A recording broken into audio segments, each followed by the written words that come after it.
Ladies and gentlemen, we are now headed towards the final panel discussion for today's conference. Title: Next Mile, Enhancing Public-Private Synergies. The logistics industry in India is at the cusp of a significant transformation. This transformation is propelled mostly by new alliances between the public and private sectors, PPPs. Enhancing PPPs in India's logistics sector is crucial for improving efficiency, reducing cost, and fostering economic growth. This helps leveraging the strength of both the public and the private sectors, with governments providing land policy support and long-term planning, while private entities contribute capital, technologies, and operational expertise. Join me as I welcome our panelists. First and foremost, a big round of applause for Mr. Sanjeev Garg, IRTSCMILT, Secretary General, the Chartered Institute of Logistics and Transport, India, former Managing Director, Pipavav Railway Corporation Limited, and former additional member, Railway Board. Everyone, let's give it up for Mr. Sanjeev Garg.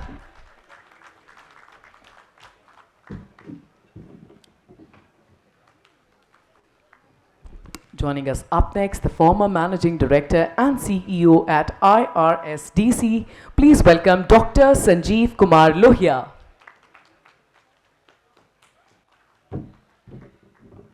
Joining us up next, the former CEO at National Highways Logistics Management Limited. Please put your hands together for Mr. Prakash Gaur.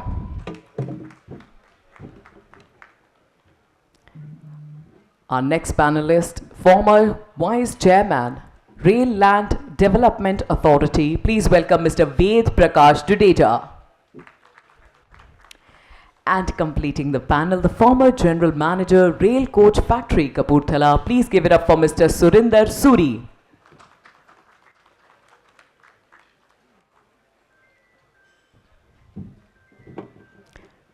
And now requesting the moderator, Mr. Sanjeev Garg, to kindly further the conversation. Thank you. This is, of course, the last session. So sometimes the attention span of the audience may have got affected, but I'm sure that as we proceed ahead, we will find the session interesting enough for the audience to remain attentive to what we are going to say. So we have an excellent panel with us today. Mr. Surinder Suri, he is the former General Manager of the Rail Coach Factory. We have Mr. Sanjeev Lohia, who is a railwayman, and his last assignment on the railways was as CEO of the Indian Railway Station Development Corporation. Subsequently, he's been associated as a senior advisor with the World Bank, and now he's taking up a lot of other activities as a consultant. We have Mr. Ved Prakash Dudeja. He's also a railwayman, and his last assignment before superannuation was as Vice Chairman of the Rail Land Development Authority. And of course, we have Mr. Prakash Gaur, who was the CEO of the National Highway Logistics Development Corporation. So all these speakers, panel members we have today are indeed distinguished in their respective fields, and the session today that we are going to have is basically concerning the next mile, enhancing public-private partnership.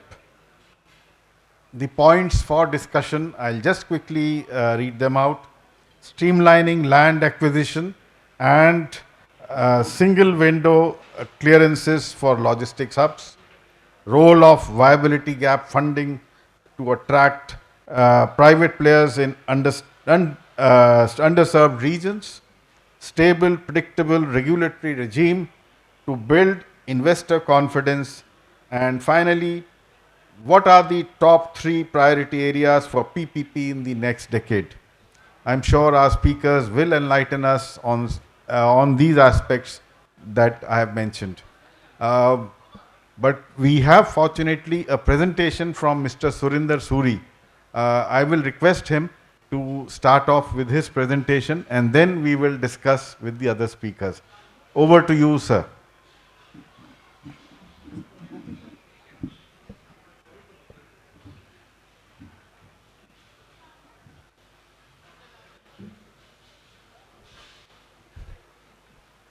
Mr. Suri will be enlightening us on the hydrogen trains in India which are likely to be introduced within this year.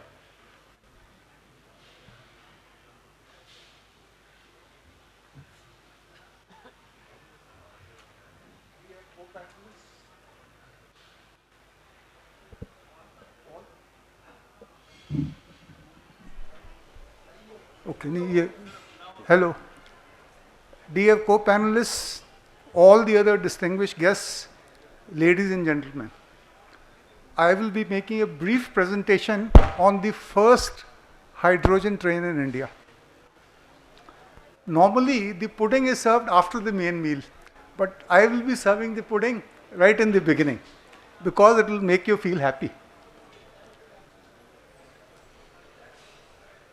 A hydrogen train has been running in Germany for the last 5 to 6 years. And these are under development in 10 other countries. These include USA, UK, Canada, China, Japan, and India. Can you guess which country is developing the most powerful and the longest hydrogen train? Any guesses? India. Yes. It is India, you're right. All the other countries are developing hydrogen trains which have a composition of 2, 3 or 4 coaches. India is the only country in the world which is developing a hydrogen train with 10 coaches. And what is the time frame? It is not distant future. It is today. In the next 2 months from now, the first hydrogen train should be getting rolled out, and allowing 1 or 2 months for oscillation trials and other tests. In 4 to 5 months from now, the first hydrogen train should be running in India. So now I come to the main presentation. The world is on the cusp of energy transition. We are heading towards the hydrogen economy. Green hydrogen is the next frontier in energy transition. What is green hydrogen? Green hydrogen is hydrogen which is produced entirely using renewable energy. Hydrogen is the most abundant element in the universe. And when you use hydrogen as a fuel, there are no tailpipe emissions. And ultimately, hydrogen will emerge as the cheapest fuel.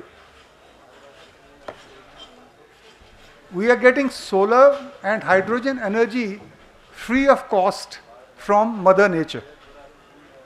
India is home to the cheapest renewable energy and has abundant supply of water. We will like to make India the global hub for production of green hydrogen. You all must have heard of the National Green Hydrogen Mission. Its objective is to produce 5 million tons of green hydrogen per year. And we want India, from being an energy importer, to become an energy exporter. Our current imports of fossil fuels are $125 billion per year. But by the year 2030, India hopes to become an energy exporter with exports of $300 billion per year. In the mobility sector, we all are seeing a transition from petrol and diesel vehicles to electric vehicles. And what is the future scenario? In future, all the vehicles may be powered by hydrogen. Hydrogen can be used in 2 ways. You have a fuel cell system where hydrogen, which is drawn from the cylinder carried on the vehicle, combines with oxygen drawn from the atmosphere to generate electricity. And then this electricity is used to power the motors. The second alternative is to burn hydrogen as a fuel in an internal combustion engine or ICE. We have Toyota Mirai cars, and these are one of the world's first hydrogen fuel cell electric vehicles. A few of these cars are in operation in India, including one which is being used by Mr. Nitin Gadkari. In hydrogen internal combustion engine vehicles, we have Ashok Leyland, who have converted a number of trucks into ICE vehicles. Around 80 hydrogen ICE trucks are currently in operation. This is a slide showing a car running on hydrogen using fuel cells. At the bottom of the slide, you will see the fuel consumption figures. A diesel car may give you 18 kilometers per liter. A fuel cell car will give you 200 kilometers per kilogram of hydrogen. Today, green hydrogen is very expensive. It costs rupees 600 to 700 per kilogram. But within a few years, the cost is expected to reduce drastically, and it is likely to become rupees 100 per kg. So once that happens, if the cost of diesel and cost of hydrogen is similar, then it will be much cheaper for you to run your car using hydrogen. This is a slide showing a few of the salient features of hydrogen train. So in India, we are in the process of producing the most powerful hydrogen train in the world, which will have 2,400 kilowatts of power. It will be a 10-coach train, the longest hydrogen train in the world. It will run between Jeend and Sonipat, a distance of 89 kilometers. It will have a capacity of more than 2,600 passengers, including the standing passengers. This is another slide showing further features of the hydrogen train, but I think I'll skip it. This slide shows the layout of the equipment in the driving power car. With this, I come to the end of the presentation because I don't want to deprive the other panelists of their time. We may be lagging behind the Western countries in many areas, but in running hydrogen trains, India will be in the forefront very shortly. Thank you. Thank you, sir. If you have any questions, I could take one or two questions on hydrogen trains. Thank you, sir. I think maybe the audience Okay.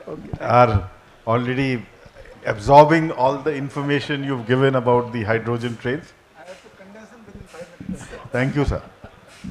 I would now like to move to Mr. Lohia, who's an expert on station development. He, as CEO of the Indian Station Development Corporation, he delivered 2 excellent projects of station modernization at Habibganj and Gandhinagar. IRSDC had been given the task of modernization through PPP of many other stations, but subsequently I think the government decided to have a change of mind, and now it's being all done in-house departmentally. How do you see the future of station modernization as you had visualized it as CEO of IRSDC, and what changes do you think have come in the policy and do you think we will be able to deliver that kind of the kind of projects that you were able to deliver as CEO at Gandhinagar and Habibganj? Very important and loaded question, I would say. But I'll attempt to answer as truthfully as possible. Well, when we are talking of railway station modernization or redevelopment, as we used to say, it required a complete change of mindset, because railways had been for more than 150 years a transporter, long distance transporter of goods and passengers. Long distance. I am using each word very, very emphatically and consciously. Whereas when you take a railway station, wherever railway station came up, it became a city center by default. And there were a lot of activities which were happening not only within the railway station but more on the outside of the railway station and creating chaos. What was required was to have that synergy of the entire ecosystem which was happening in redeveloping, so that the railway station, redeveloped railway station, becomes the city center where transportation is one of the functions. So towards that, as IRSDC, we developed certain manuals for doing the entire redevelopment, how exactly the railway stations should be conceived in connection with the entire urban infrastructure which is around it. So how the transit-oriented development has to happen, how the non-motorized transport has to happen, how the walk to work and all those kind of concepts which were being talked in the earlier session, all those things can happen. And wherein the public-private synergies can be built, because government cannot be delivering end-to-end solutions. There are certain things which best place is the public sector. The session title is Public-Private Partnership, so I'll come to that. So there are certain things which government can do better, than there are certain things which private sector can do better, because the agility part is always with the private sector. Whereas the risk taking and the infrastructure and any kind of forecast where you have to take the lead and build the infrastructure, so that can be done by the government. So that combination was required, and that was the combination which we were working as IRSDC, because the mandate given to IRSDC was make money out of air and convert the stations at par with airports. So at that time the government thinking was no money will be given to you. You have to sell only the air rights and transform all the air stations at par with airports, which we did in case of Rani Kamlapati station. And Gandhinagar, of course, Gandhinagar was developed with government funding because there was too much of risk. It was a demonstration project. It was developing a 5-star hotel on top of tracks, which had never happened in the country. I think that is the third project in the entire world on running tracks, running station. We created a hotel on top. Any of the column of the hotel does not come to the ground. So it comes on beams as deep as 3-story building high. So it was a structural, I would say, marvel which was created. And it was a demonstration project to say, showcase how exactly the development can happen through these infrastructure. But PPP part was involved in the running of that hotel. So yes, that PPP player was involved right in the beginning. At present, the model is, because government wanted to have this station development done across the country, PPP is a slow process, because when you are asking for investment from the private sector for a long term, a huge investment with so many players involved, regulatory issues, approval issues, single window, etc., all will be talked about. So there were a lot of challenges, and private sector was slightly wary. We had to give the entire redeveloped plan duly approved by various authorities to the agency, including the land records, which were, even though railway was owning the land, but the land records were not complete. So there were a number of issues which were involved. So it was a slow process. The government decided to do all by its own funding. Yes, that has, I would say, revolutionized the way the entire station development is happening. However, there are a lot of gaps which can happen, because we might create castles, but ultimately user of that, if we do not have private sector involved right in the beginning, those will be using it. So we might not have the best utilization of space. So that would depend a lot on what kind of consultants we are having, what kind of specialized people, those who are handling those station development that we are having. So they can be those kind of gaps. So that is only a caution which I would like to make. Thank you. Thank you. I'll come back to you. I have another loaded question for you, which I'll ask you in the next round. I now come to Mr. Ved Prakash Dudeja. He's been handling Rail Land Development Authority, and I would consider him an expert on land issues. But I would like to know from you that when we are developing logistics hubs, what kind of land acquisition problems that you've been facing and which are actually plaguing the development and implementation of various logistics hubs in India? Thank you, sir, for giving me this chance to come on this conference. We are from a generation when we used to do land acquisition through Land Acquisition Act 1894 that we did in 90s and right through up to I think 2010, 2008 it was going on. That was a compulsory land acquisition for government, and there was no resistance. In fact, resistance was not permitted in those rules and those regulations. So for railway lines, the acquisition of land has been very, very smooth in the past, but with the change in the land acquisition rules in 2013, things have become very, very difficult to acquire land. Not only for government, for private also, it has become very difficult. So, as far as my knowledge goes, the logistic parks need huge land banks.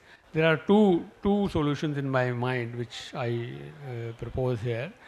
One is that wherever railways have got their own surplus land near to the station yards and yards, particularly the not very important land parcels, maybe away from cities where commercial value is not very high. Those areas could be identified maybe in the suburbs of cities, about 20, 30, 50, 40 kilometers away from the main cities, where we are not able to develop them commercially. So on such places, logistic parks can come. We have got huge chunks at many places in the country, from my knowledge of RLDA, I know. Second, if we are going for land acquisition, my suggestion would be we should go for PPP projects in logistic hubs, where the land acquisition responsibility lies with the government, and as a past experience, land acquisition through Special Railway Act, which was passed by Indian Railways in I think 2008, it has become easier and it is much better as compared to the other Land Acquisition Act of 2013 to acquire land. So giving it an infrastructure status, and it's basically infrastructure itself, because it is going to overall reduce the cost of logistics for the country. So land should be acquired under Special Railway Act, and then it should be given as an equity to the joint venture with the private players, and then the other capital part and other further the investment can be done by the private player, where they are strong in their designing and in their investment part also.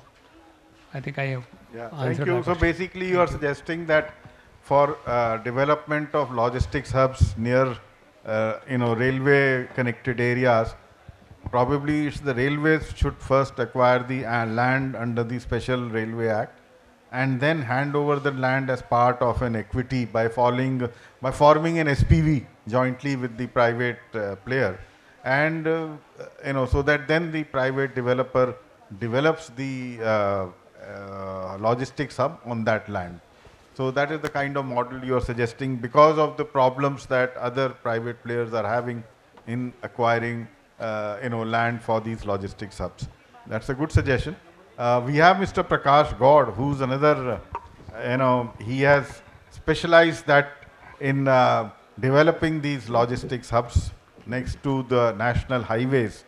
So we would like to know what problems in PPP, because I think they were supposed to be developed through a PPP mode, and why we've not been able to get the kind of progress that we were hoping for development of these logistics hubs next to the highways. Over to you, sir. Thank you, sir. Thank you, ICC, for inviting me for this conference.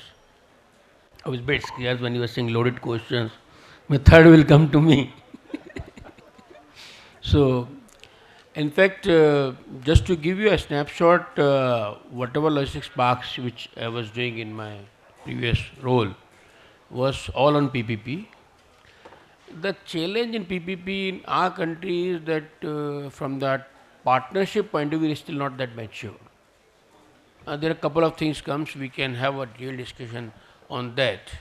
But coming to the logistics parks, whatever logistics park has been done by the National Highway Logistics Management, these are multimodal. These are not just highway oriented. They are all multimodal logistics parks, minimum 2 mode rail and roads, thing is. Some where the waterways were also involved, which were done, thing is, and model what we followed is very simple: road, rail, land, and infrastructure to provided by the government, and the rest development is to be done in the private sector. Thing is. But the here challenge comes, you ask the previous question about the land and how the land is to be thing is. The challenge which we faced in logistics, especially I am talking about logistics park, you are talking about reducing the logistic cost, meaning is you have to be on the axis of the cargo. Any selection of logistic park will only be succeeded if you are on the axis of the cargo. If you are away on the axis of cargo, that means you are deviating or maybe 10, 15, 20 kilometers thing is. So just when we say outside the city, of course it has to be outside the city, on the periphery this thing is, but from wherever the raw material is coming or wherever the finished good is going is, if that is not in that axis, because I did in a lot of many cities I go and state government says, sir, land is available here, create a logistic park. I said, nobody will come. It's as simple as that. Let me put it this way. He is running an industrial steel plant. A steel plant is somewhere on the eastern side, and I tell him that please book your cargo on the western side. 30 kilometers if I do up and down, then my cost is gone. So if I bring on the axis of cargo, that means that I have to have a land which will be high values. The another 2 parameter comes on that I need not to be very away from the railways. All of you come from the railways. If I take, you will only allow me to go do from nearest station. And if I do a station, my thumb rule comes, anything beyond 5 to 7 kilometers, it's off case. You have to have your developed park within 5 to 7 kilometers of the nearest station. That your siding is coming not more than 5 to 7 kilometers. Otherwise, the project will make unviable for the private sector to run it, both from the operation point of view and the capital investment to be done by the state, by the government authorities. Thing is. And that same applies to the highways. Right. So one has to do a trade-off between all that when developing these logistics parks to make it successful and make it cost-effective and reducing the logistic cost. Thank you. In fact, I would say that, I mean, stemming from what you have said, that for developing any logistics hub, 3 very important considerations are there. Number 1, location. Number 2, location. And number 3, location. If you've got the right location, you've got the traffic. Otherwise, you will have an excellent logistics hub, but very little traffic. And you'll be sitting there idle. So therefore, facilities by themselves are not going to get you the traffic. They are an enabler. But until you are on the right location, you will never succeed. So, excellent, sir. I'd now like to, because Mr. Suri is the most senior amongst us, I'd like to draw on his experience. And of course, the timekeeper has already threatened me that I should close the session fast. We'll remain within the time limit they've given us. So, sir, quickly I'd like to know from you, with drawing on your experience, what 3 important areas for PPP you would like to suggest for the future?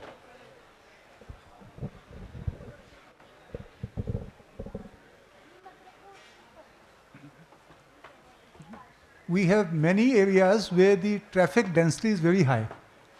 So, like RVNL has been building 3rd line, 4th line. We built a 3rd line between Ghaziabad and Aligarh I think we built a third and fourth line between Tughlakabad and Palwal. So these are the areas where if you can attract capital because the returns are bound to come. If you build a new line which is in a totally far-flung area, then the traffic build-up will take many years. And the private sector doesn't have the patience to wait for the traffic to materialize. So these bankable projects, they can be identified, and rolling stock manufacture, because as soon as you put the rolling stock, you commission it, it starts earning, which we are already doing. For Vande Bharat, we have already given contracts for 200 rakes, okay, again worth 25,000 crores. And similarly for locomotives, we have given a contract to Siemens, which is again worth 25,000 crores or something. Siemens is a multinational which has been there for 100 years, but never in their life have they got such a big order from any country, anytime. Thank you, sir. So there is definitely scope for a lot of PPP in different type of areas. And I think now the last question to Mr. Sanjeev Lohia, as I said, loaded question. I want to know from you, for New Delhi station, the railways have been talking about modernization of New Delhi station under PPP for the last 25 years. And nothing has come off till now. We have seen 3 different models. A lot of consultants have been appointed from time to time, but nothing is happening on the ground. Why do you think that, on the other hand, I mean, although we say that PPP is difficult, which is correct, if you see the airports, there PPP seems to be happening very fast. Whether it's Delhi or Mumbai or Hyderabad or Kochi. I mean, all these airports have come up within a span of 5 years whenever PPP has been taken up. But for New Delhi station, we are still struggling for the last 25 years. Maybe you can enlighten us. I'll answer it in one line. Redeveloping a railway station, especially in India, a brownfield station, is akin to doing open heart surgery on an athlete while he is running the marathon. No, but I'll counter Whereas airport redevelopment, it is relatively very, very easy. It is a building development. You are not tinkering with the existing airport too much. You are making another building most of the time and then shifting your operations there. Runways are there. You repair the runways. In railways, the safety aspects are more complex than in even airways, and this is what I was making a presentation to the finance secretary. When the entire thing was being discussed, whether a commissioner of railway safety is required for railway or not, and can we have a safety consultant? And when I explained that how complex is the railway safety, because from the moment the wheel starts rotating to the time it stops, there are number of factors, including the fight in the village, which can derail your train, including the buffalo which can come on your track, including the weather which can go wrong. Number of things which can go wrong. In aircraft, you will have a black box which you do not have in a train. So that deciphering any accident and finding the root cause and then taking corrective action is a very complex thing. So my only submission is airports is minuscule when it compares to the safety of railways and the complexity of development of railway station. Thank you. Thank you. Yeah, please. I give an example of NBCC, which is very successful. They have done a lot of things very successfully in Delhi. They were given 10 stations on similar model, just like a PPP thing, and they were supposed to generate revenue from the commercial development of land and then flow that revenue into the station development. I think within 2 years or 3 years, they handed over all the stations back except one, Gomtinagar station. And that also, the model they had thought was we will be starting the commercial development, and pumping into only 10% or maybe 20% of the cost of construction, and start selling the commercial space to the private players, and then we'll get revenue out of that, and we'll start construction of the station. But nothing happened, and actually it is not about 50% of the cost was the cost of commercial space, and 50% of cost was of the cost of station.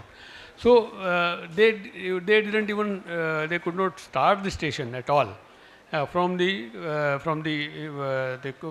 revenues from commercial development at all in 4 years. And finally, that Gomti Nagar station was also taken back, and RLDA with their own funds constructed the station. They have completed the commercial space, and commercial space is now it has been leased out mostly, and almost the entire cost is now recovered from that completion of the station. So that is one example how PPP works in stations, right? How it differs from airport, where in airport development, apart from the difficulties what Mr. Loya has said, because both of us have seen those difficulties at the site. Apart from that, the revenue, the source of revenue, you have to have a assured stream of revenue for doing any PPP project. For railway station, there is no such assured source of revenue. Like in airport, you can just yesterday I was reading a report. The user charges itself are ranging from 500 rupees to 1700 rupees per passenger. So such kind of user fee can be charged, and within 1 year, like a T1 terminal, you can generate revenue of about 200 crores in a year. Maybe 700. In a year 700 crore revenue is generated only from user fee at T1. It means that 8,000 crore which you have spent on the construction of that one terminal, that is coming back to you within 10 years time. So that is the ideal time for any PPP project, that you should be able to get the entire investment within 10 years. That cannot happen in a railway station. Thank you. Thank So you. I think what the takeaway is that basically in any PPP project, the revenue stream should be such that the money comes back to the developer within a specified time period. Mr. Prakash, I'll just take a line on Yeah, this. please. See, PPP is not difficult, no challenge. Problem is when you get a private sector, you want to lower all your risk to the private sector and then expect him to deliver. Yeah. See, when you draft a PPP concession, say ये भी यही करेगा, ये भी यही करेगा, operation भी यही चलाएगा, and then what will I do? I'll only regulate and tighten his life. So risk The PPP will not sharing, happen. is important. So, So- both the both the party has to take have a to risk. share This the thing risks. this thing is So therefore, revenue is not an issue. Revenue, you So- can find another ways to find the financing a project, but the partnership has to be built where each party has to take a risk what it can absorb. If you transfer your risk to the private party, take it from me, none of your people will fail. 2007 we did bus port in Gujarat, 7 bus port. Where is Right. the revenue in the bus system and the operationals? Because we are able to structure those projects in that manner. So there's a possibility in PPP. It's not that we have done in logistics parks also. There's a possibility in Canada, but the mindset has to come to take it forward. Correct. So I would say the takeaways for successful PPP in railway projects and infrastructure projects are: number one, you should be at the right location. There should be a fixed payback period for the revenues to come in, and therefore risk sharing should be adequate on both sides. It should not be loaded to one party. Thank you very much for being patient.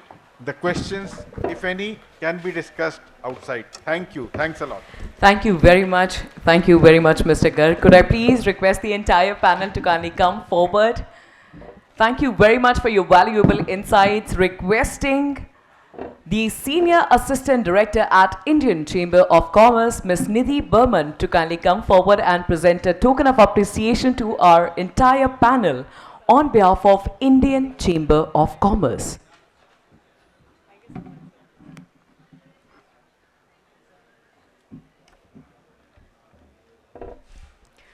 And also a big shout out to all our exhibitors. We are to begin with the awards in next 120 seconds. यानी कि अगले 2 मिनटों में आप और हम मिलकर आज के इस कॉन्फ्रेंस के सेकेंड डे के सबसे एंटिसिपेटेड सेगमेंट की ओर बढ़ते चले जा रहे हैं. That is the awards ceremony. Requesting all the awardees, all the aspirants to kindly join us in the hall without any further ado. And now requesting the Managing Director and CEO at Urban Infra Group, Mrs. Mamta Shah, to kindly present the token of appreciation to the entire panel on behalf of Urban Infra Group.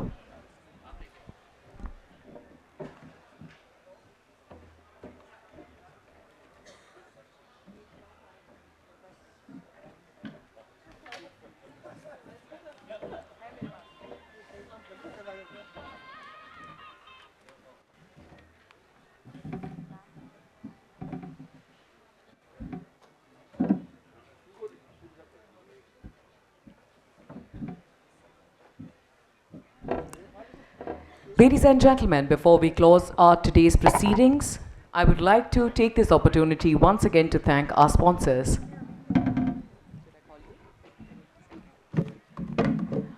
Well, big congratulations to the entire panel. Since we are experiencing a quick paucity of time, to deliver the vote of thanks for concluding the segment hosted by the Indian Chamber of Commerce. Now joining us on dais is Miss Nidhi Burman. Let's welcome the lady with a big round of applause.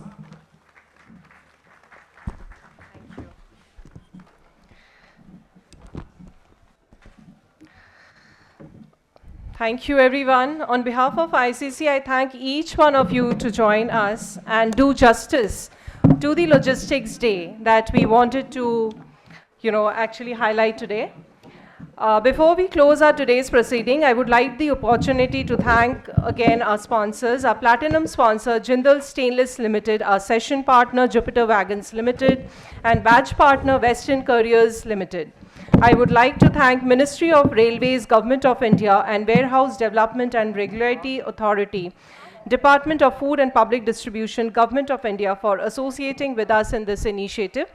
I would also thank our distinguished speakers for making today's event a grand success and with their provoking and enriching deliberations. I would want to further state that the third edition of the much-awaited Logi Voices will be released in our upcoming event in logistics. And thank you everyone for being a part of today's conference. The discussion and insights shared today have been truly enlightening, and I hope they have enriched you as we strive to build a resilient and future-ready logistics ecosystem by fostering innovation, driving sustainability, and strengthening policy frameworks. Once again, thank you for joining us today. Those who could not make it today, we look forward to see them in our future events. Thank you so much. Check.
wonderful idea and very thoughtful and a great exhibition. I really congratulate not only for organizing this thing.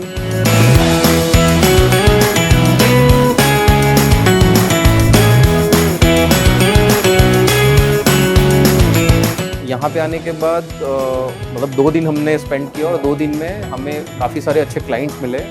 Even some हमें railway की भी कुछ officers मिले।